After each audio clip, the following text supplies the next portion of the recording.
यह विश्व की सबसे पहली अद्भुत भगवद गीता है जो किताब खुद बोला है।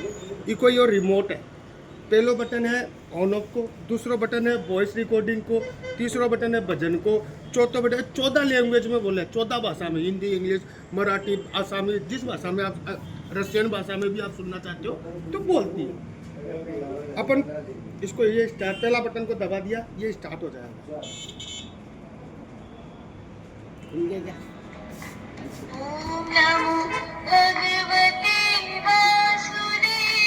जैसा कि अपन कुछ भी काम करते हैं तो सर्वप्रथम भगवान गणेश जी की पूजा करते हैं, तो यहाँ गणेश जी की मूर्ति लगी हुई है, इसको यहाँ टच करेंगे तो शंख बजेगा।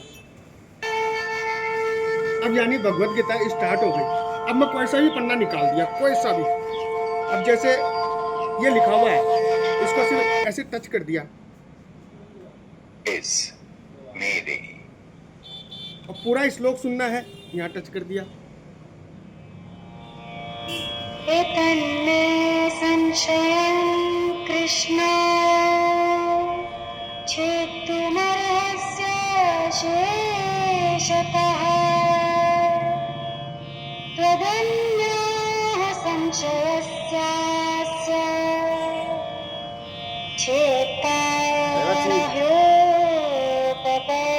सारी कहानी रिमोट की है। अब इसको भजन के रूप में भी सुन सकते हो, सिर्फ ऐसे लगाना है। करुणा कर सकल संदेह मेरा मेटिए, चीज कर तुम्हें है कौन यह भ्रम दूर करने के।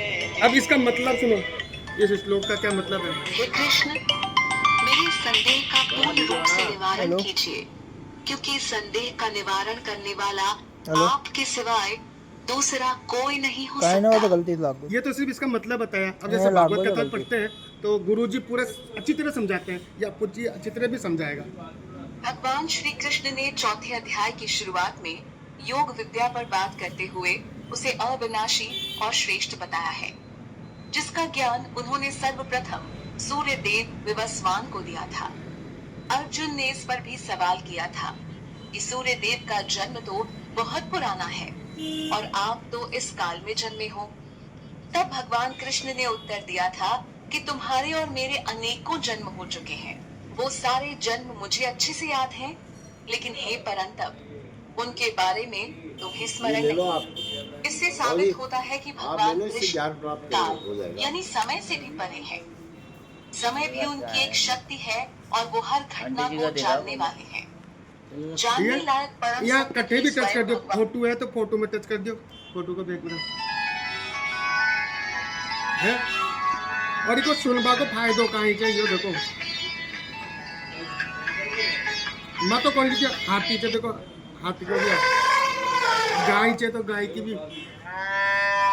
और 18वां अध्याय के 71वां श्लोक, अगर अपन इस गीता को सुन भी लेते हैं तो हमें क्या मिलता है। संपूर्ण भगवत गीता में भगवान कृष्ण ने अर्जुन को बताया कि कैसे जीव परम सत्य को जानकर मुझ परमेश्वर तक पहुंच सकता है, जो कि इस भौतिक संसार में फंस चुका है। आखिरकार पूरा मसला जीव के इस भव बंधन से मुक्त होकर भगवान कृष्ण की शरण लेने से जुड़ा है। तो इसी संदर्भ में श्री कृष्ण मुक्ति का मार्ग बताते हुए अर्जुन को कहते हैं कि जो भी व्यक्ति पूरी श्रद्धा के साथ